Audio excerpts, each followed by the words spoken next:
Bonjour à tous, j'espère que vous allez bien. Donc aujourd'hui, nouvelle vidéo d'analyse graphique. On fera bien évidemment un point sur le CAC 40, voir comment l'indice s'est comporté cette semaine, essayer de se projeter pour la semaine prochaine avec les zones techniques à surveiller de près. Bien évidemment, avec les résultats des législatives ce dimanche, il pourrait avoir encore de la volatilité sur les marchés, surtout si, parce que je pense que le marché a déjà pricé les résultats avec les sondages, etc. Mais s'il y a un écart important avec les sondages qu'on retrouve un peu tous les jours, bien évidemment, il va y avoir de la nervosité sur les marchés, sur le CAC 40, sur le taux aussi 10 ans qu'il faut surveiller de près, je pense, et puis voir un peu ce qui va se passer la semaine prochaine. Donc on essaiera de trouver les zones clés et on verra ce que ça donne la semaine prochaine. Toute petite nouveauté, pour le point macro, économie un peu mondiale. Vous dites-moi en commentaire si c'est mieux dans ce format. On verra un peu les graphes, que ce soit de la zone euro, côté US, et puis le graphe un peu aussi de la Chine. Donc dites-moi en commentaire si c'est mieux ce genre de points macroéconomie ou si vous préférez comme avant avec les stats macro qu'on a eu cette semaine et les stats qu'on va avoir la semaine prochaine. Donc dites-moi tout ça en commentaire pour savoir si je continue un peu dans ce format ou si je reviens au format des semaines précédentes. Ensuite, on passera sur le suivi de mes trades court terme. Comme d'habitude, en toute transparence, comme vous le savez, Aéroport de Paris, Forvia, j'avais clôturé en perte avant le premier tour des législatifs. Cette semaine, j'ai pris position de Téléperformance, comme j'ai mis sur Twitter, à voir et on verra ce que ça donne techniquement Téléperformance. Pour le reste, je n'ai rien touché. Et on finira comme d'habitude par quelques actions qui techniquement me semblent intéressantes à surveiller de près. Donc n'hésitez pas à vous abonner à la chaîne, à partager la vidéo, à me lâcher un maximum de likes, ça me ferait très plaisir. Si vous avez des questions, des remarques ou si vous voulez un avis sur une société en particulier, mettez-moi tout ça en commentaire, je serai ravi d'échanger avec vous. Je vous rappelle mon Twitter où je fais le suivi de mes analyses techniques, de mes trades court terme, etc. Le lien est dans la description. Pour suivre mon PEA long terme à dividende sans morning, le lien est aussi dans la description. Allez, on passe au sommaire. Donc on commencera par faire un point sur la macroéconomie un peu mondiale. Comme je vous l'ai dit, nouveau format avec plutôt des graphes sur TradingView. Donc dites-moi en commentaire si ça vous plaît ou pas. Après, on passera comme d'habitude sur le CAC 40, voir les zones techniques à surveiller pour la semaine prochaine et voir comment l'indice s'est comporté cette semaine. Ensuite, on passera sur le suivi de mes trades court terme que j'ai toujours en portefeuille. Donc le BX4, Neuron, Valourec, Orange, Morel et Prom, Trigano, Compagnie des Alpes, Veolia, Airbus et le petit nouveau de cette semaine, Téléperformance. Et pour finir, quelques actions qui techniquement me semblent intéressantes à surveiller de près. Le grand Coface, je vous en avais parlé déjà le week-end dernier, à voir comment cette semaine elles se sont comportées. Et puis on verra le groupe française des jeux, Biomérieux, Crédit Agricole, Safran et on finira avec Euraseo.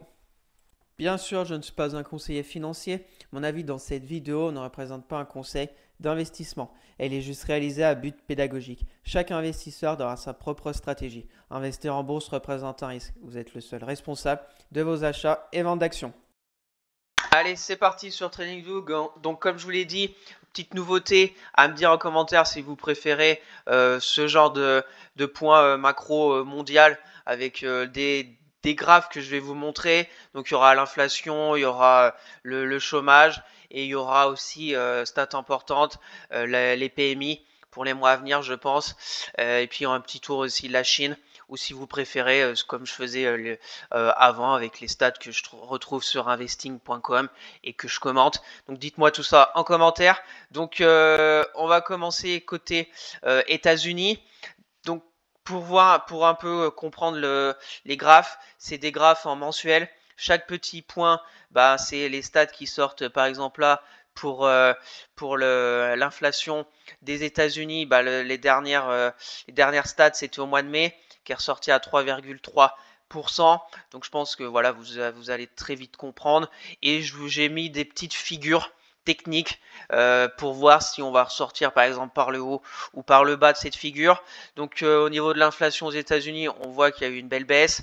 On voit que pour le moment, ça n'arrive pas à aller plus bas que les 3%, mais pour moi, on est sur un bon chemin. Maintenant, c'est comme d'habitude, quand est-ce que la Fed va pivoter? Je pense personnellement qu'elle devrait pivoter. Donc la prochaine réunion, c'est mois de septembre. Donc je pense qu'il y en a une au mois de juillet là, mais je pense pas qu'elle va pivoter au mois de juillet, mais plutôt au mois de septembre, et qu'il y aura deux baisses de taux cette année au niveau des États-Unis, peut-être septembre et décembre. Bien évidemment, il y a aussi les élections présidentielles qui vont arriver, donc ça risque peut-être d'être mouvementé sur le marché américain, sachant qu'on est sur des records du Nasdaq, du S&P, avec des locomotives comme Nvidia ou les GAFAM, etc., qui représentent un sacré poids dans l'indice. Quand on voit par exemple le Russell 2000, les petites capitalisations américaines, qui est, je crois, à 15 ou 20% par rapport au S&P 500. Peut-être que je me trompe, mais je crois que c'est 15% plus bas. Donc il y a vraiment un écart très très très important entre les petites entreprises américaines et les bigs. Donc à voir si ça va se retourner, soit les grosses vont baisser et on va dire les petites vont stagner, ou soit les petites capis vont rejoindre les grosses, mais ça va être intéressant de voir cette deuxième partie de l'année aux États-Unis, parce que pour moi il y a un trop gros écart entre ces entreprises. Donc affaire à suivre. Donc au niveau de l'inflation, c'est sur la bonne voie, mais avec les taux aussi élevés, c'est un peu, on va dire, normal. Le taux des 2% que se fixe la Fed, on en est encore loin, même si on en prend un peu le chemin, ça stagne. Tant qu'on casse pas, on va dire, cette résistance oblique baissière sur l'inflation aux États-Unis, pour moi, il n'y a pas non plus gros danger. Je pense que la Fed attend le dernier moment pour pivoter. Peut-être ça sera trop tard. On verra bien. Et on suivra ça mois après mois, semaine après semaine, quand les stats sortiront. Donc voilà au niveau de l'inflation. On va passer maintenant au PMI. PMI aussi important pour moi à suivre. Je vous rappelle les PMI, la zone, on va dire, de neutralité, c'est 50, que je vous ai marqué ici. Quand on est au-dessus du 50, c'est que l'économie se développe. Quand on est en dessous, c'est qu'elle se contracte. Au niveau des États-Unis, c'est vraiment très fort, parce qu'avec des taux aussi élevés que depuis février 2023, on est au-dessus du 50. C'est une économie résiliente que je vous parle tous les week-ends. Donc ça continue, on est sur du 54,8. J'ai pris le S&P global, parce que vous savez, il y a le service et un peu manufacturier. On va pas rentrer trop dans les détails, mais voilà, S&P, le PMI global composite des États-Unis, c'est très fort. On est à 54,8 pour le mois de juin. On est presque sur des plus hauts depuis avril 2022. Donc c'est vraiment très fort par rapport à cette hausse des taux et aux taux qui pour le moment ne rebaissent pas. À voir si ça suffit pour soutenir l'économie quand ils vont pivoter, etc. Mais voilà, c'est autre chose que la zone euro qu'on va voir tout de suite après. Donc pour le moment, on est sur une belle phase ascendante. On voit un support oblique haussier, la résistance. À voir dans les mois à venir s'il va y avoir vraiment une respiration sur les PMI ou pas. Allez, on continue avec le chômage au niveau des États-Unis. Donc stats aussi très importantes, je pense, à regarder avec les taux élevés. Est-ce que la Fed va pivoter assez tôt pour pas que le chômage s'envole. Mais à chaque fois qu'on a eu, on va dire, un retournement du chômage aux États-Unis, on a presque à chaque fois une récession. Donc à regarder, je pense, mois après mois pour voir. Déjà, on est sur une sorte de canal haussier sur ce chômage. Donc à voir si on continue un peu sur cette voie. Pour moi, on n'est pas encore non plus dans des taux. On est à 4% environ, 4,1 sur des taux très très très élevés. Mais ça peut aller très vite aux États-Unis. On a vu qu'à chaque fois avec ces petites moyennes mobiles 10, chaque fois qu'on passe un peu au-dessus de cette moyenne, bon, dernièrement la crise du Covid, mais dans le passé, chaque fois 2007, on est passé au-dessus de la moyenne mobile 10 et on s'est installé durant quelques mois, et après, bien évidemment, il y a eu ce qui s'est passé en 2008, après, plus lointain, 2001, pareil, casser la moyenne mobile 10. Après, on a fait une envolée du chômage et des problèmes économiques. 90, il y a pas mal de fois. À voir maintenant si on s'y installe durablement au-dessus de cette moyenne mobile 10 et si, on se retrouve face à une nouvelle crise économique aux États-Unis ou pas. L'avenir nous le dira, mais à suivre, pour moi, à suivre de près la stat chômage et bien évidemment voir comment elle évolue durant les prochains mois. On passe maintenant dans la zone euro. Au niveau de l'inflation, zone euro, inflation, c'est pareil, c'est pas mal. La zone, le target de la BCE, c'est 2. On n'est pas très loin quand on voit qu'on revient de presque de plus de 10 en octobre 2022. Donc on a fait une belle chute. Maintenant, c'est pareil. On stagne à 2,4. Mais pour moi, c'est un peu la même chose. La BCE a déjà pivoté. Je pense qu'elle aurait dû le faire bien avant parce que c'est calme plat, hein, les PIB des pays européens, même de toute la zone euro, c'est vraiment pas joli. On verra avec les PMI.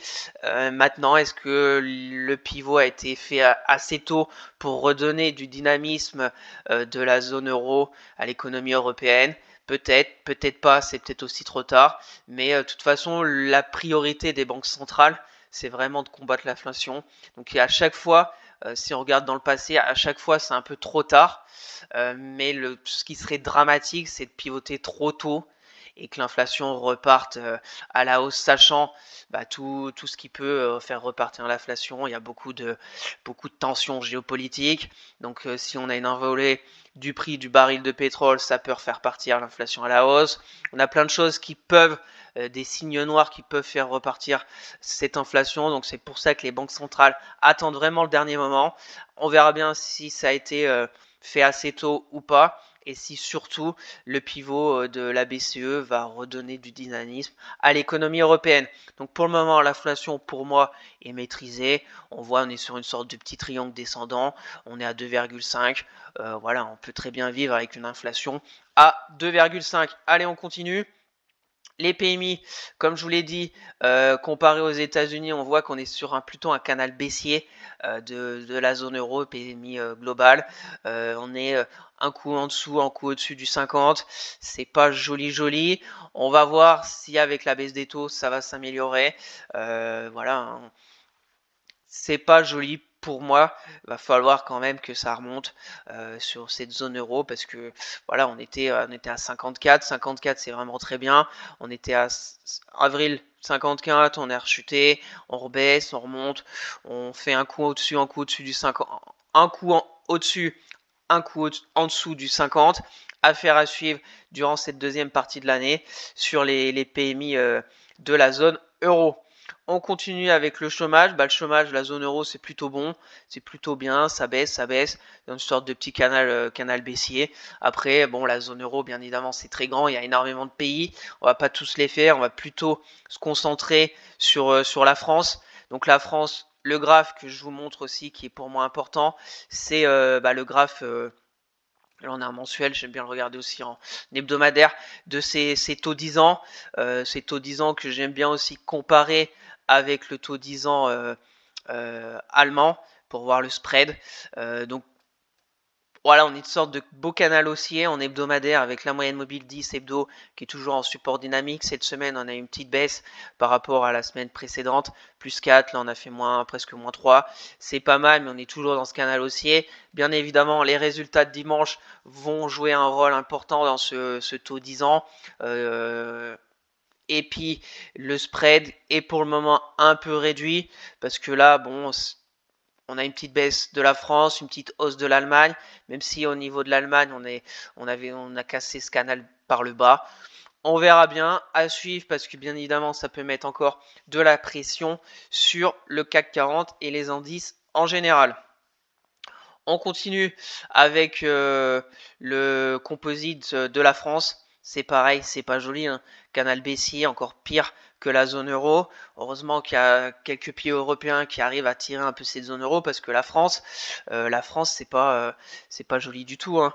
On voit depuis mai 2023, donc ça fait plus d'un an qu'on est pardon, en dessous du 50. On a fait une petite percée en avril, mais bon, à 50,5 du global des PMI. Donc là, ça recommence encore à aller à la baisse. Donc c'est pas joli quand même. L'économie française est loin d'être jolie avec ce marasme politique qui s'annonce. Je pense que ça va pas arranger tout ça. On verra bien. On a une sorte de petit canal baissier. On verra quel mois on va ressortir la tête de l'eau et au moins sortir des 50 du PMI composite global. Donc affaire à suivre. Au niveau du chômage de la France, pareil. Chômage de la France, on est repassé un peu à 7,5. On était redescendu à peu près à 7%. Pareil, on a un peu cette moyenne mobile 10 qu'il faut peut-être regarder. Pour le moment, bon, il n'y a pas non plus danger, je pense. 7,5, quand on regarde dans le passé, c'est quand même un taux de chômage relativement bas pour la France. Mais attention que ça accélère pas au niveau des mois à venir. Comme je l'ai dit, avec un peu ce marasme politique et les PMI qui sont loin d'être réjouissants. Donc attention au chômage aussi de la France et bien évidemment de la zone euro, mais plus aussi de la France. Et puis on verra dans les mois à venir.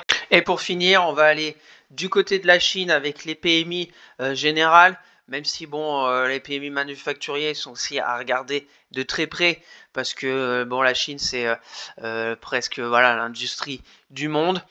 Mais on va faire le global pour vraiment avoir un peu une vision d'ensemble de la Chine et qui est pas non plus, comme je vous le dis chaque week-end, chaque fois que les stats sortent, c'est pas, on espérait mieux, je pense.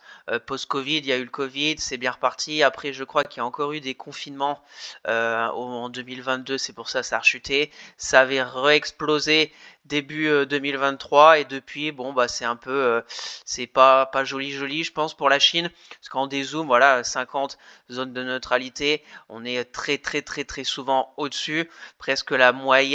Les stats vont jusqu'à 2017, on va dire c'est à peu près 53. Si on enlève les crash Covid, on est plus vers 53. On était revenu il y a peu en mars à 53, c'était pas mal, et là c'est en train de repartir vers le bas, donc c'est pas non plus réjouissant.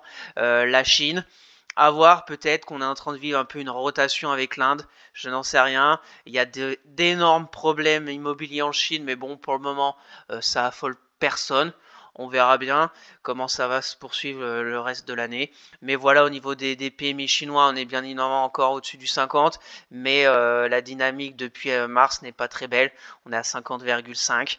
On verra bien s'il y a un réveil, un sursaut durant les prochains mois de cette année. Donc voilà un peu ce tour d'horizon mondial des économies, des trois blocs.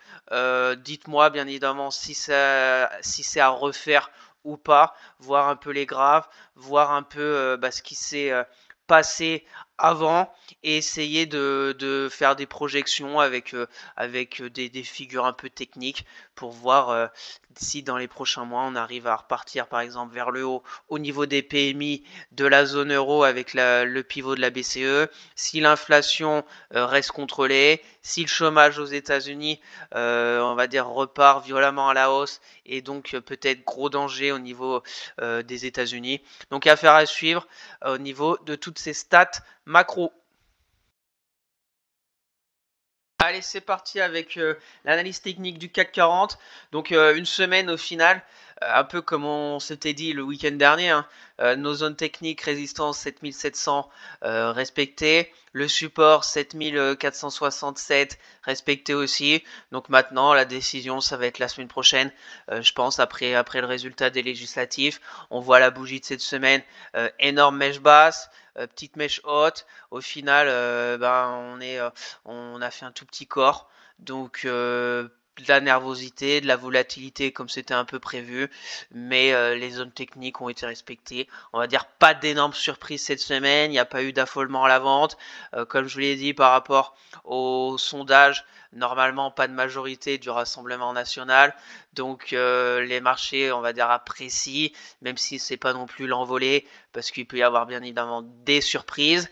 Et puis moi je pense le coup d'après, avec deux blocs à l'Assemblée de droite, de gauche, qui vont s'affronter, au final, va pas y avoir de gros changements. On verra la composition du gouvernement, qui sera Premier ministre, est-ce qu'il va y avoir des choses nouvelles, des lois, des choses nouvelle peut-être dans le bon sens, qui je l'espère, parce qu'avec la dette, mais j'ai bien peur qu'au final, ça rien ne va changer.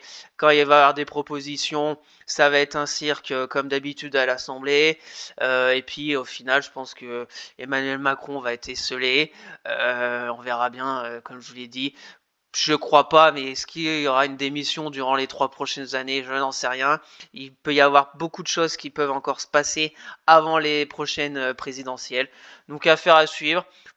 Pour le moment, le CAC au final a eu une petite baisse qui a été surpris avec la dissolution, mais au final il n'y a pas non plus péril. À voir, on est capable de remonter. Tous les autres indices sont presque sur leur plus haut. Donc on verra la semaine prochaine. Mais moi je pense au coup d'après. Le coup d'après c'est fin d'année. On verra comment ça va se passer. Il y a déjà les JO, etc. Affaire à suivre. Donc en hebdo, pas grand chose. En daily, une semaine plutôt intéressante. Mais attention, parce que comme d'habitude, je pense toujours dans l'excès. On a des gaps haussiers. On était là vendredi, je vous avais dit sur le fil. Sur le fil du rasoir. On était sur le support 7460. Je vous ai dit si on casse, peut-être direction les 7330. Ça c'est reparti vers le nord avec un beau gap haussier lundi, ce qui a été vendu. On est revenu après retoucher un peu le support, mèche basse, après on est reparti un peu dans l'euphorie avec un gap haussier, deux gaps haussiers, et puis vendredi un peu comme prévu, on a essayé de casser la résistance, mais fin de séance, il y a eu quand même quelques prises de bénéfices au cas où, pas non plus énormes, je crois que c'était la dernière heure, mais voilà. Pour le moment, en fait, les zones techniques, c'est toujours les mêmes. La résistance pour la semaine prochaine, 7704. Si bonne surprise, si les marchés sont entre guillemets contents du résultat, etc., peut-être qu'on va casser les 7704. Peut-être qu'on aura la figure du double creux qui va peut-être se concrétiser. Si on casse, on projette le double creux, ça nous fait après un target, peut-être revenir vers les 8000 points durant l'été, peut-être, je n'en sais rien.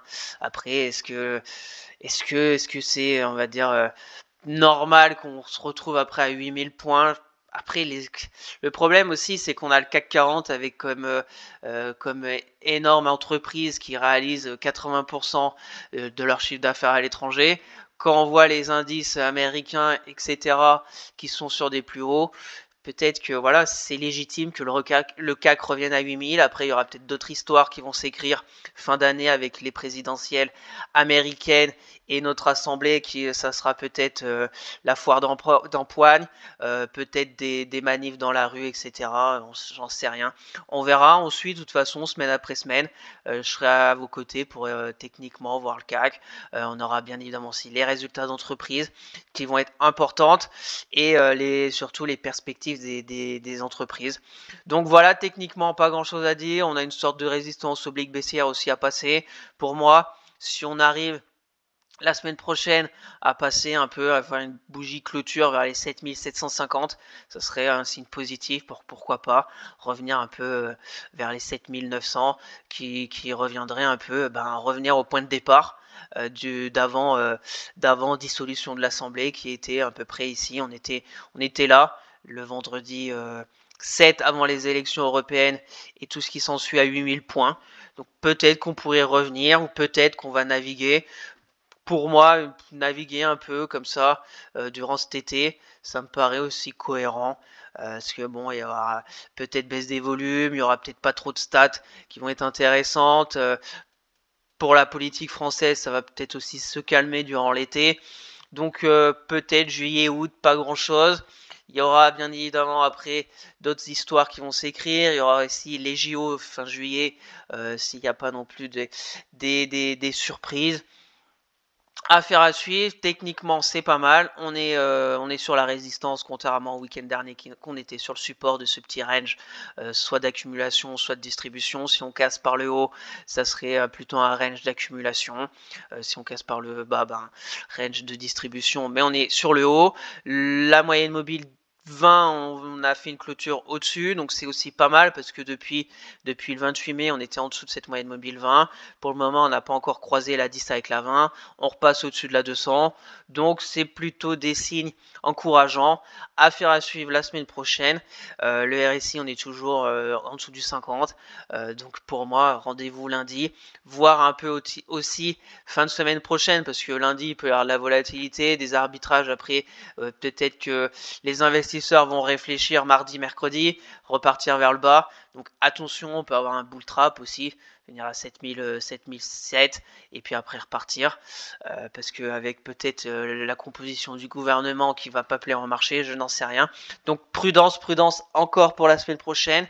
Et on y verra peut-être un peu plus clair déjà lundi avec les résultats des législatives.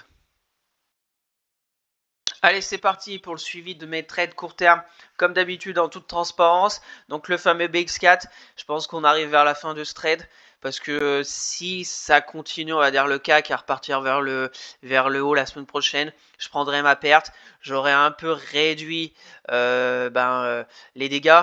Je vous rappelle, je suis à 8,80, 0,88 environ, soit si par exemple lundi on remonte avec le CAC, je prends ma perte, ça sera à peu près de 12%, mieux que quand on était à moins 20.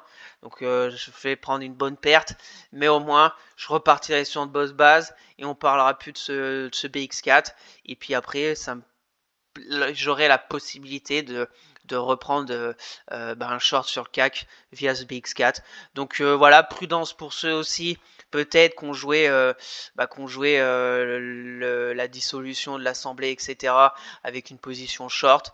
Prudence parce que on pourrait repartir vers le nord, invalider tout ce qu'on a vécu post-dissolution ou pas, ou peut-être retour de la volatilité. Ce qui m'embête aussi, c'est que les indices américains sont vraiment sur des plus hauts, on est presque dans l'euphorie, et quand ils vont consolider, j'ai bien peur que, comme d'habitude, on suive un peu les US et que notre CAC consolide un petit peu. Je ne vous parle pas d'une chute énorme, un peu comme on avait eu, même si c'était pas une chute énorme, mais on avait quand même eu de l'inversion au risque et de la volatilité après la dissolution, mais je parle d'une baisse un peu constante sur plusieurs mois, sans trop de violence. On va dire une consolidation bien légitime du marché américain et où le marché français suivra un peu son cousin américain. Donc on verra bien. Mon BX4, quoi qu'il arrive, je pense qu'on est vers la fin. Et je vous tweeterai si je clôture ce trade qui a été, comme je vous le rappelle, très mal orchestré et que j'essaye de sortir avec le moins de dégâts possible. On continue Neuron, donc belle réaction. La zone un peu 41-30 avait été un peu enfoncée fin juin là, 27 juin. On arrive à bien repartir. Très belle semaine sur Neuron. Si on se met à la bougie hebdo, je pense qu'elle est très belle, très belle, hein, plus 12%. Comme je vous l'ai dit, avec les small qui sont très exposés en France, si on a après, le marché a toujours raison. Je ne sais pas si on n'a pas de majorité ni de Rassemblement national, ni du Front populaire là. On verra. Neuron, on est revenu à mon PRU. Peut-être ça va être le moment d'en reprendre s'il y a un peu d'euphorie à la hausse sur les small qui ont peut-être trop baissé par rapport à la situation. Le marché a toujours raison, on verra bien. Donc un petit retour peut-être à 43,80, là une belle zone, après une belle hausse comme celle-ci.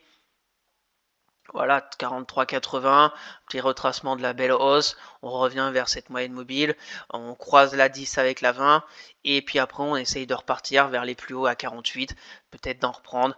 On verra bien, pour le moment la société me plaît, donc je garde. Pour les personnes intéressées, bah, à voir si on a un petit repli. S'il y en a compris à 41,15, bravo. Et puis bah, maintenant, on verra après si on a une stabilisation, des figures techniques plus appropriées, parce que bon, ce canal aussi, on avait cassé par le bas. On va voir après si ça se dégage une figure intéressante. Donc, affaire à suivre sur Neuron après cette très belle semaine. On continue avec Valorec. Donc Valorec, ça fait un peu du surplace. Depuis la baisse, on est revenu sur une belle zone de très grosse polarité, la 14,44 € que je vous parle tout le temps. Elle tient, maintenant il n'y a pas non plus d'énormes rebonds, toujours en dessous de la moyenne mobile 20. La 10, on flirte, on voit les bougies journalières qui sont indécises, mèche haute, mèche basse, etc. Donc j'attends tranquillement. On aurait peut-être une sorte de petit triangle ou voilà, petit triangle avec le support. Si on se met en ligne de clôture, voilà, hein, ligne de clôture, on n'arrive pas non plus à casser la moyenne mobile 10. Donc peut-être attendre un vrai signal. Vrai signal, ça serait une belle bougie verte par exemple qui clôture au-dessus des 15 €. Et là, peut-être que la dynamique repartira sur Valorec et qu'on irait retester la résistance oblique baissière un peu plus longue là, soit à peu près les 16 €. Donc affaire à suivre. Je pense qu'il faut regarder le dossier si aussi vous intéresse, parce que il y a peut-être un point d'entrée intéressant sur du moyen terme, peut-être même du court terme. Après, comme je vous le dis, chacun a bien évidemment sa stratégie. Moi, c'est plutôt moyen terme sur Valorec. J'avais pris ici, on était revenu à mon point de départ, mais peut-être d'en reprendre. J'ai une petite position. Affaire à suivre sur Valorec, et bien évidemment, s'il se passe quelque chose, je vous en parlerai sur Twitter. Parce qu'après, si, voilà, je regarde un peu comme scénario, ouais, 4. 4, aller chercher un premier objectif. Ça nous fait un risque-récompense d'un 30. Tout à fait, je pense, recevable. On a la moyenne mobile 200 en soutien.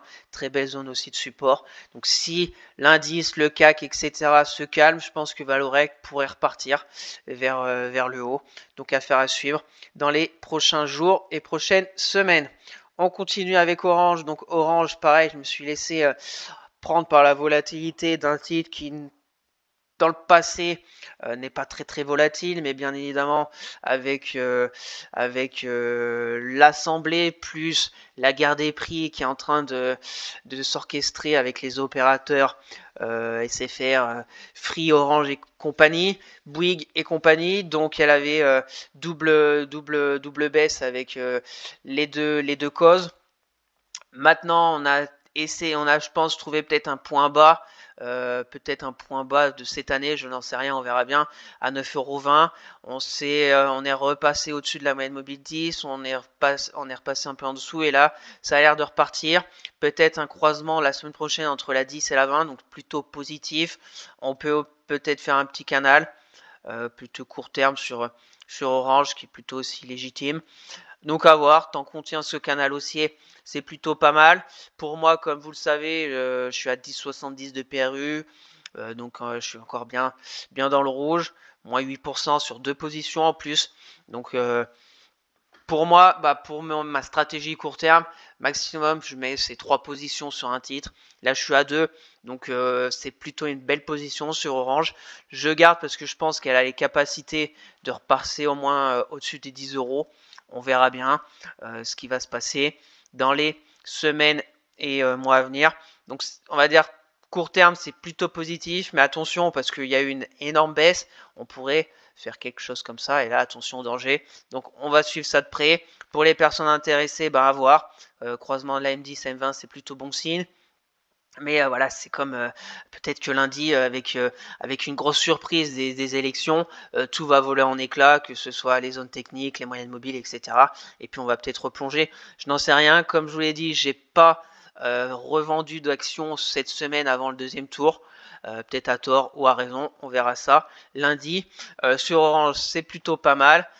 Mais à voir si c'est juste un rebond technique de la grosse baisse ou c'est vraiment un retour après à 10 € pour revenir un peu dans des prix, on va dire, énormément travaillé dans le passé, soit entre 10 et 11 euros, voilà, sur Orange.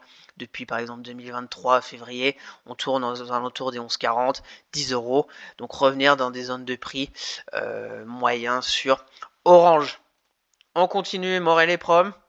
Donc Morel et Prom, on avait cassé la résistance oblique baissière. Bon, après, il y a eu le détachement du dividende, donc on a fait un gap de dividende. On peut ajuster par exemple le graphe pour un peu gommer ce gap.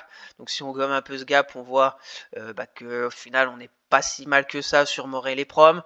Maintenant, c'est pareil. À voir, on a vu les stats qui peuvent influer sur le cours du baril, les risques géopolitiques, etc. Donc pour moi le support, tant que le support des 5,89 tient, c'est plutôt positif. On pourrait repasser. On a un gap baissier qui est toujours d'actualité. Gap baissier, c'est pas le gap baissier du dividende, c'est un vrai gap baissier à 6,52. À voir. Pour moi, je garde aussi parce que je pense que le pétrole pourrait se reprendre. Morel et Prom a pas mal aussi au niveau du fondamental, etc. Et je crois qu'il y a pas mal d'investissements aussi. À en voir. Après, on va arriver aussi sur des résultats d'entreprise. Donc, il va falloir aussi suivre ça de près. Pareil, moi, les proms, si vous voulez vous positionner sur le pétrole, etc. On peut prendre surpassage de la moyenne mobile, par exemple 20, 10, à 6, là, toutes ces mèches hautes, 6, 6, 18. On peut dire aller combler ce gap, ce serait pas mal. Ça nous fait un risque de à peu près 6% pour aller chercher 7. Ça fait un risque un peu plus de 1. Voilà, après on peut retourner à 7. Je n'en sais rien, mais pour le moment, je garde en portefeuille. Sur le RSI, on avait cassé, on a fait une sorte de pullback. On va peut-être repartir vers le haut. On continue, Trigano, pareil, je me suis laissé emporter dans la baisse, mais une petite position. Les résultats m'ont plutôt plu. Le marché en a décidé autrement, le marché a toujours raison. Maintenant, on a peut-être trouvé un point bas à 109. Après, il y a les 100 euros un peu plus bas. Premier signe plutôt positif, c'est le franchissement de la moyenne mobile 10, même si c'est très très léger pour le moment. On voit jeudi, vendredi, c'était pas top. On est à 113. Pour le moment, je touche à rien. J'attends vraiment ce qui serait intéressant, c'est une vraie stabilisation sur Trigano, peut-être comme ça, sous forme un peu de petit canal haussier, pente on va dire douce, bien construite, qu'on ait la moyenne mobile 10 qui s'aplatisse, qu'on croise après avec la 20 et qu'on reparte. Déjà si dans les prochaines semaines, voire prochains mois, on arrive à retourner à 140, ça sera un très très bon signe sur Trigano et ça sera un bon signe pour le reste un peu des mid, des small et mid cap. Ça voudrait dire qu'elles repartent un peu vers le haut. On verra bien sur Trigano. Je garde. Et puis pour les personnes intéressées, si vous pensez qu'à 113, c'est peut-être un bon point d'entrée, donc peut-être acheter. Si on attend vraiment confirmation, ça serait 118. 118 euros, voilà, ça fait un risque de 10, mais là on aurait une petite confirmation d'un mieux avec le passage de la M20. Après, si on veut revenir, on va dire, sur des niveaux d'avant dissolution sur à peu près 142, ça fait aller chercher 20% quand même, donc c'est pas mal. Ça nous fait un risque récompense de 2. On verra bien. De toute façon, c'est baissier depuis court terme, depuis bien avant aussi la dissolution, mais ça a accéléré. Hein. Voilà, on peut aussi faire ça, hein, je n'en sais rien. On a un énorme gap ici baissier qui est toujours ouvert. Il y a eu une distribution du dividende, mais on est en dessous de la moyenne mobile. On est revenu sur des cours de mars 2023. On verra dans les prochains jours et surtout prochaines semaines sur Trigano. J'ai une petite position avec une grosse moins-value latente, mais on va dire, je garde parce que je crois un peu en Trigano, un secteur qui peut se relever dans les mois à venir. On verra la suite. On continue, Compagnie des Alpes, pareil, on est revenu sur une belle zone de polarité des 13,84 € qui était mon PRU. On est à l'air de repartir maintenant vers le haut. Premier point positif, franchissement de la moyenne mobile 10. On sauve un peu la 200, même si Trigano, la moyenne mobile 200, pas très cohérent, pas très intéressante parce que c'est vraiment très très très neutre. Voilà, on voit un Trigano, pas Trigano, Compagnie des Alpes. Maintenant, prochain point, c'est de franchir la moyenne mobile 20, croisement de la 10 avec la 20, et là peut-être qu'on retournera à 15,28 €. Affaire à suivre sur Compagnie des Alpes. Pareil, je garde parce que les résultats ont été très bons. Maintenant, il y a un peu l'incertitude des parcs d'attractions, etc. J'avais vu un article comme quoi avec les JO, peut-être moins de fréquentation. J'y crois pas trop parce que bon, c'est pas la même chose. Voilà, je crois vraiment aux parcs d'attractions, aux stations de ski et tout, peut-être à venir. Et puis on verra bien évidemment aussi. La politique, etc., peut avoir un impact sur les loisirs des Français, mais on verra la suite sur Compagnie des Alpes. Pareil pour les personnes intéressées, voire peut-être sur des plus hauts, 5, 6, aller chercher la zone de résistance ici, ça fait même pas un risque récompense de 1, mais de retourner à 16 €, voilà, ça fait presque 2. On verra bien. Moi, je suis pour le moment dans le positif, donc c'est plutôt pas mal, même si bien évidemment j'avais très bien performé, presque 20% au plus haut. Mais voilà, peut-être aussi en reprendre, j'ai une petite position. Affaire à suivre sur Compagnie des Alpes. On continue avec Veolia. Veolia, c'est pas mal. C'est pas mal. On a fait une sorte peut-être de double creux. Peut-être un peu comme le CAC.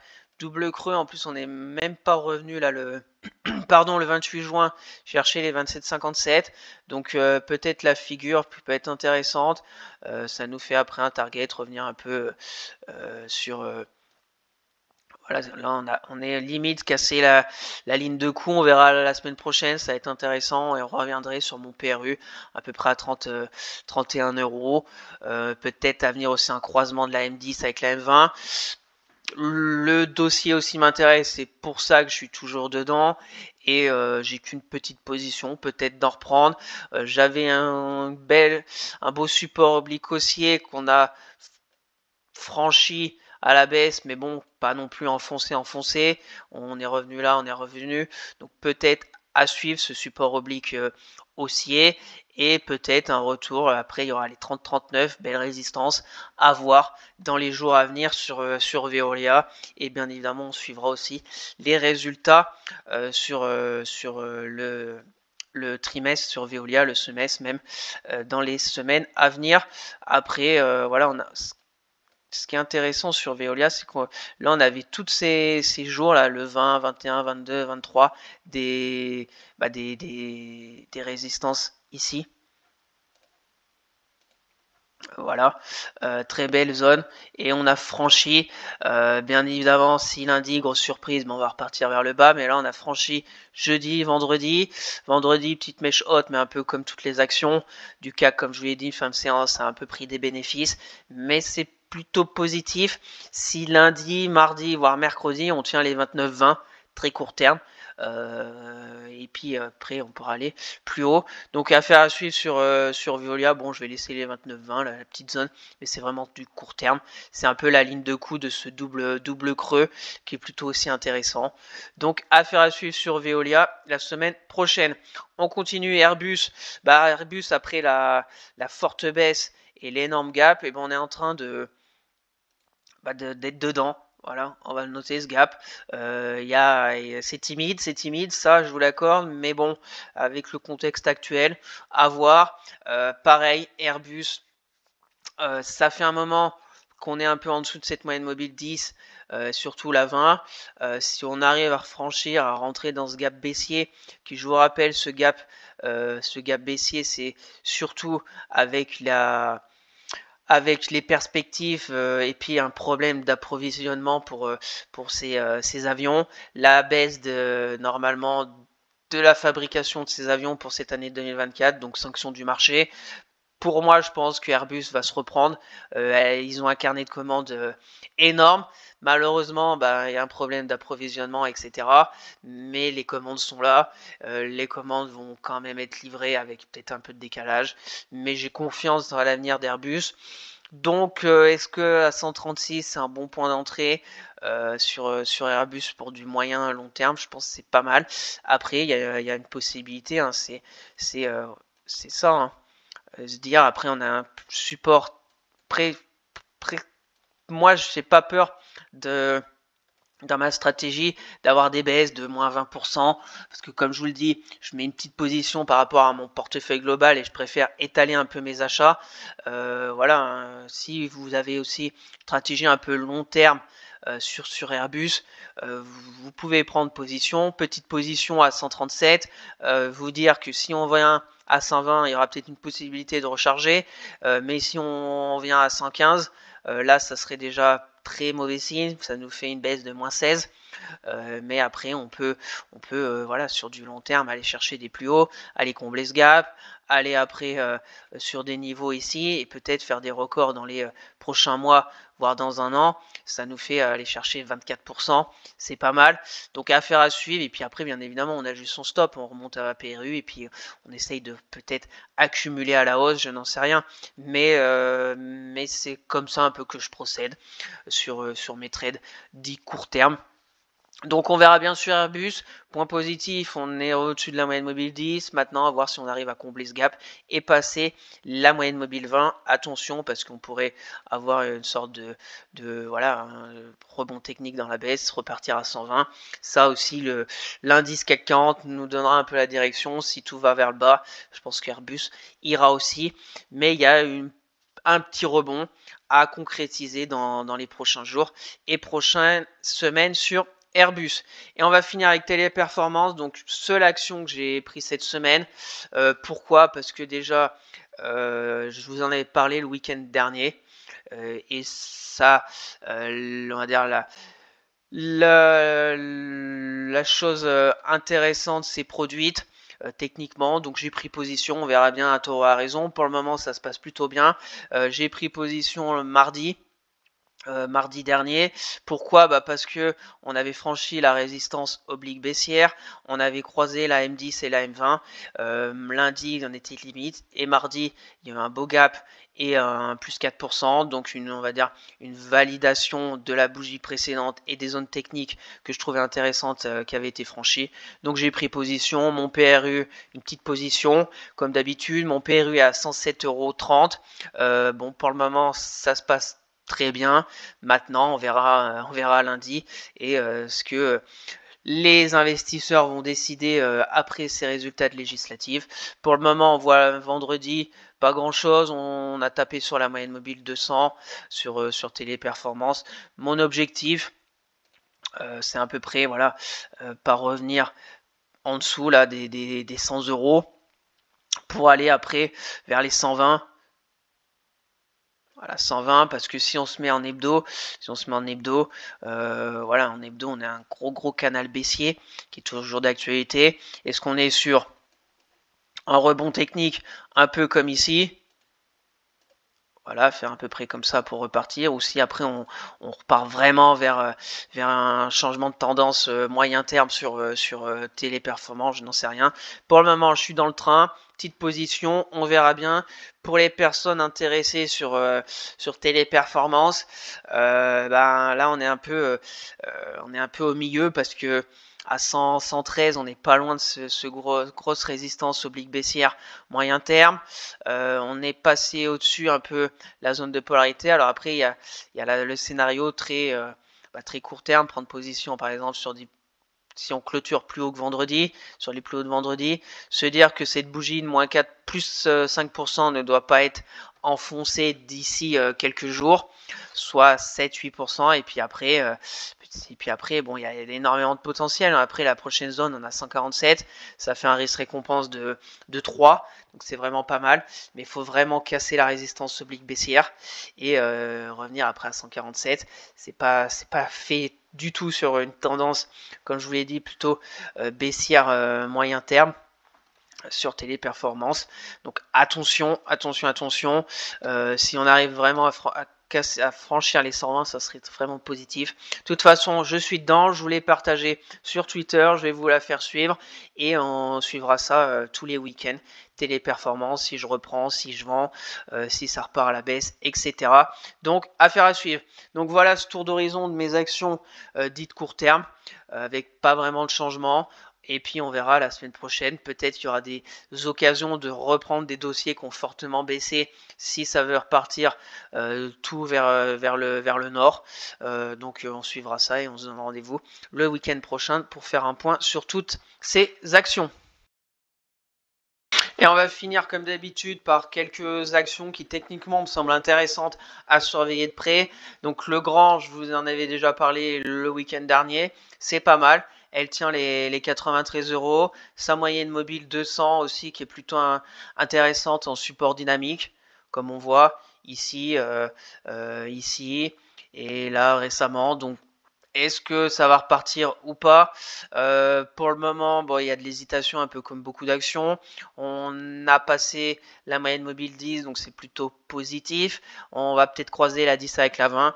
Donc là, il y a un scénario tout à fait, je pense, recevable pour une stratégie.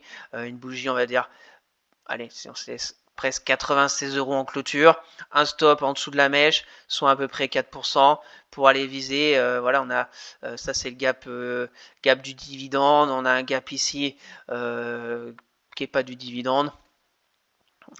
Oui, ici c'est pas un gap de dividende.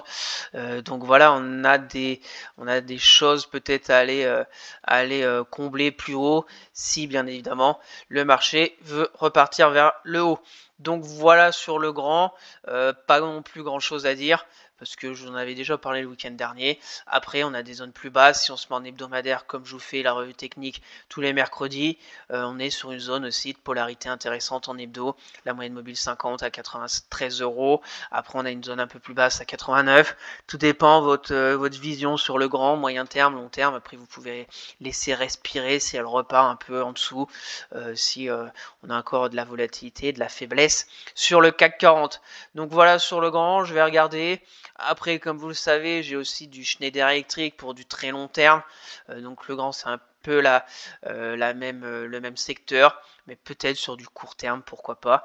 Je vous tiens au courant si je fais quelque chose sur le grand, parce que techniquement, c'est plutôt intéressant avec une belle zone de support à pas enfoncer court terme, qui est très bien définie en dessous des 92 € sur le grand. On continue avec Coface. Coface, pareil, je vous en avais parlé, il y a une sorte de double creux qui a l'air d'être presque franchi. Maintenant, il va falloir voir la bougie de vendredi, une petite faiblesse. On est limite, mais on est à la marge sur cette ligne de coup.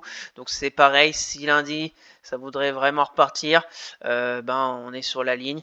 On projette et puis potentiellement ça pourrait nous faire revenir dans les à peu près 14,80 €. Donc c'est plutôt peut-être un scénario intéressant. Maintenant c'est pareil, on a presque croisé la M10 avec la M20, donc c'est plutôt aussi intéressant. On a sauvé la M200, on a une zone de support très bien définie des 12,79. On a un énorme gap du dividende, du détachement, parce que gros dividende sur Coface. On verra bien, c'est une assurance, donc bien évidemment, s'il y a une grosse surprise aux législatives, tout ce qui est banque, etc., il peut y avoir beaucoup de volatilité, donc on verra la semaine prochaine. On suivra tout ça la semaine prochaine comme scénario. On peut se dire, voilà, avec la bougie de vendredi, un stop assez serré et aller un peu dans ce gap de dividendes, et puis plus, si bien évidemment, on peut aller plus haut avec Coface. Mais on aura ici déjà à 14,30 € une petite zone de résistance avec la moyenne mobile 50 aussi. Mais on verra bien ce qui va se passer dans les jours à venir sur Coface. On continue Française des Jeux. Française des Jeux, j'aime bien regarder parce que Française des Jeux, je pense qu'il y a du potentiel sur un secteur qui est, je pense, aussi intéressant dans les mois à venir. Elle a fortement baissé. Fondamentalement, c'est pas mal. Elle a racheté une société pour les paris en ligne. Je ne sais plus dans quel pays, mais je pense que c'est un bon coup qu'a fait la Française des Jeux. Donc on verra bien. Techniquement, on a cassé la résistance oblique baissière et on est passé au-dessus de la moyenne mobile 20. C'est pas mal. Une sorte de support oblique haussier, croisement de la M10 avec la M20 qui était pu arriver depuis ici. On avait croisé 3 jours, on était reparti à la baisse, donc prudence. Bien évidemment, les croisements, les moyennes mobiles, c'est pas une science exacte. Mais c'est un signal pour moi encourageant. On est pile poil sur maintenant la zone de polarité qui était support, qu'on a cassé, résistance le 26 juin, résistance vendredi, pile poil. Donc maintenant, à voir si on arrive à franchir ou pas. On a une sorte de support oblique. La config technique est plutôt intéressante sur Française des Jeux, donc à suivre. C'est un dossier qui est pour moi, je pense, intéressant. Puis un secteur que j'ai pas vraiment en portefeuille. Donc on verra bien si je tente quelque chose ou pas sur la Française des Jeux, comme scénario, comme chose qui peut, je pense, voilà, prendre sur le dernier creux, franchissement, on a un petit gap ici baissier. Et puis après, bon, la prochaine zone, ça sera les 34-20, la moyenne mobile 200. Et puis après, bon, il y a un potentiel pour reprendre la belle dynamique. Hein. Est-ce que, en fait, Française des Jeux, on n'est pas sur... voilà, j'ai une zone d'intérêt là aussi, moyen terme, franchissement. On n'est pas sur quelque chose un peu comme ça. Hein. Pour les prochains mois, je n'en sais rien. Mais on est revenu pour moi sur des zones de prix plutôt intéressantes sur la Française des Jeux. Peut-être que je me trompe, mais on verra dans les prochaines semaines et peut-être prochains mois aussi, parce que je pense que je vous en parle assez souvent de la Française des Jeux. Pour le moment, je ne l'ai pas en portefeuille, mais on peut même voir le RSI un petit... Voilà, tant qu'on est un peu dans cette sorte de RSI... canal haussier, voilà, on peut large, on peut tracer ça, voir si ça continue ou pas, et voir si la semaine prochaine on arrive à vraiment franchir les 32 euros. Si on arrive à franchir, on va dire, la clôture journalière au-dessus des 33 euros, ça serait peut-être intéressant de vraiment se pencher sur la Française des Jeux. On a déjà le croisement de la M10 avec la M20, donc affaire à suivre de très près. On continue, Biomérieux, je vous la montre parce que très belle bougie jeudi, plus 3%, franchissement de la résistance oblique baissière, croisement de M10, M20 aussi, donc potentiellement si il n'y a pas de grosse volatilité, etc., potentiellement une reprise de Biomérieux, qui est aussi un dossier secteur santé, qui peut peut-être être intéressant à jouer durant cette deuxième partie d'année. Après, sur hebdomadaire, j'ai une sorte de support oblique haussier que je vous montre. On est dessus, voilà, on est sur une zone d'intérêt aussi moyen à long terme, peut être intéressant à jouer, soit un secteur qui peut être aussi intéressant, comme je vous l'ai dit. À vous après de faire votre choix. Donc là, on a eu une sorte de double creux qui, pour le moment, a été déclenché. Beaucoup de double creux sur beaucoup d'actions, comme on a vu, qui a été déclenché avec cette belle bougie de jeudi. Donc maintenant, potentiellement, on peut aller chercher à peu près les 96 euros dans un premier temps sur Biomérieux. Donc je vais suivre, je vais regarder de près. On peut avoir une stratégie si on revient un petit peu par ici pour essayer de gratter quelques centimes, 5%, aller chercher ici 98 sont à peu près le double creux. Comme on a vu, ça nous ferait un risque de 1 pour 1. Et puis après, si on retourne chercher les 105, grosse zone aussi, bien évidemment sur plusieurs semaines. Pourquoi pas, on verra bien. Pardon. Sur Biomérieux, il y aura la moyenne mobile 200 aussi, 98 environ. Donc affaire à suivre. Tant qu'on tient les 88,10 €, c'est plutôt bon, je pense, pour Biomérieux, qui est aussi fondamentalement plutôt pas mal dans son secteur.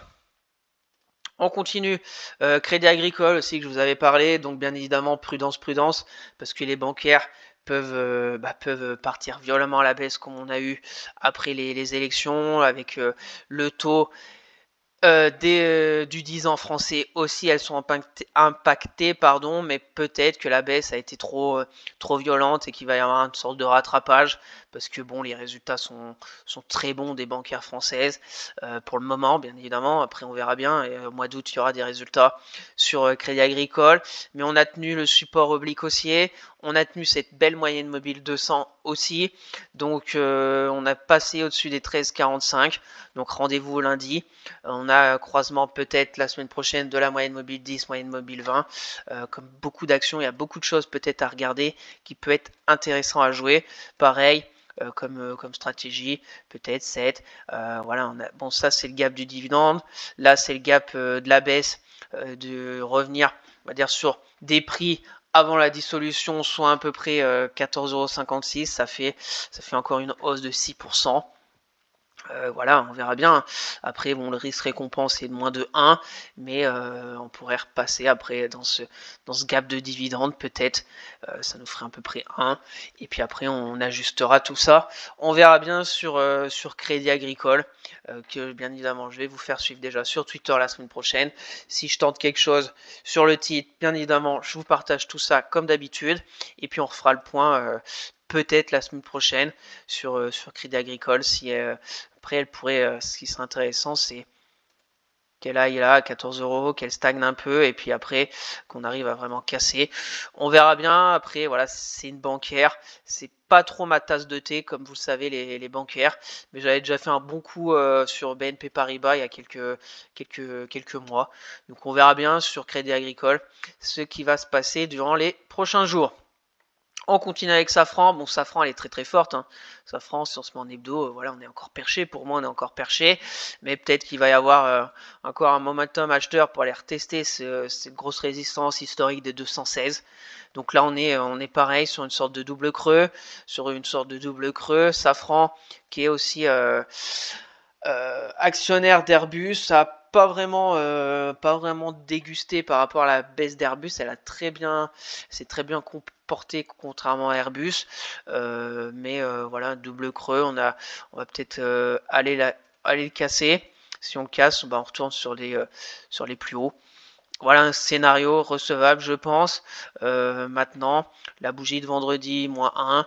Si par exemple, on clôture au-dessus des plus hauts de vendredi, risque de 6 pour aller chercher un peu précis, je pense. Voilà, même pas. Donc, c'est pas non plus énorme. Mais après, on peut, voilà, là, je vous mets des stops, on va dire un peu larges, hein. Après, vous pouvez vous dire, la moyenne mobile 10, on a franchi la moyenne mobile 10, on va peut-être faire un croisement avec la 20. Si lundi, ça se passe bien, et on prend position. On se dit, pas aller plus bas que les plus bas de vendredi, soit 3 pour aller chercher 5. Après, voilà, chacun ajuste bien évidemment. Sur du très long terme, on peut se dire, ça sert à rien d'acheter là. On a un gap ici, aller chercher les 180 peut-être dans les mois à venir, ou peut-être pas, ça va repartir vraiment violemment à la hausse. Je n'en sais rien. Moi, je vous parle juste techniquement des scénarios qui sont possibles, et des scénarios aussi qui sont possibles pour pourquoi pas commencer à bâtir position du court terme, du moyen terme, du long terme. Tout est possible en bourse. Après, c'est à vous de prendre votre décision. Moi, je vous donne juste des exemples. Et on va finir avec Euraseo. Euraseo, pareil. On avait une résistance oblique baissière qui a été franchie cette semaine. On était revenu vers la moyenne mobile 200 journalière. On a un croisement aussi qui est en train de s'opérer entre la M10 et la M20, plutôt positif. Le 16 mai, on avait croisé à la baisse. Donc maintenant, est-ce que la baisse est finie sur Euraseo? Aussi une financière, gestionnaire d'investissement. Juste au-dessus de nous, on a une résistance à 77,40. Voilà, on peut peut-être tracer une petite oblique pour voir si déjà elle tient dans les jours à venir. Sorte peut-être de triangle. On a fait une sorte comme ça. On va peut-être continuer un peu comme ça la semaine prochaine et puis casser par le haut. On verra bien, on laisse ça, je surveille de près. Je vous fais suivre tout ça sur Twitter. Ici, je prends position. Comme vous le savez, je vous partage aussi sur Twitter et on en reparlera le week-end prochain. Donc voilà ce tour d'horizon de quelques actions techniquement intéressantes. Beaucoup de double creux, beaucoup de croisements de M10, M20, ce que j'aime bien particulièrement techniquement. Et puis on verra bien déjà lundi, peut-être que tout ce que je vous parle en ce moment, ça va voler en éclats parce qu'il y aura une surprise des résultats des législatives, et puis on ajustera nos graphes comme je fais d'habitude avec les zones d'intérêt technique à surveiller. Donc prudence, la semaine prochaine, peut-être aussi de la volatilité. On verra. Rendez-vous le week-end prochain. Donc merci à tous d'avoir suivi cette vidéo, j'espère que ça vous plaît, que chaque week-end je vous fasse un point complet sur le CAC 40, un point aussi sur les stats macro avec cette nouveauté cette semaine. Donc dites-moi en commentaire si ça vous plaît ou pas, le suivi aussi de mes trades court terme en toute transparence comme d'habitude et quelques actions qui techniquement me semblent intéressantes à surveiller de près. Donc n'hésitez pas à vous abonner à la chaîne, à partager la vidéo, à me lâcher un maximum de likes, ça me ferait très plaisir. Si vous avez des questions, des remarques ou si vous voulez un avis en particulier sur une société, mettez-moi tout ça en commentaire. Je serais ravi d'échanger avec vous. Je vous rappelle mon Twitter où je fais le suivi de mes analyses techniques, de mes trades court terme, etc. Le lien est dans la description pour suivre mon PEA long terme à dividende sur Monig. Le lien est aussi dans la description. Sur ce, je vous souhaite un excellent week-end.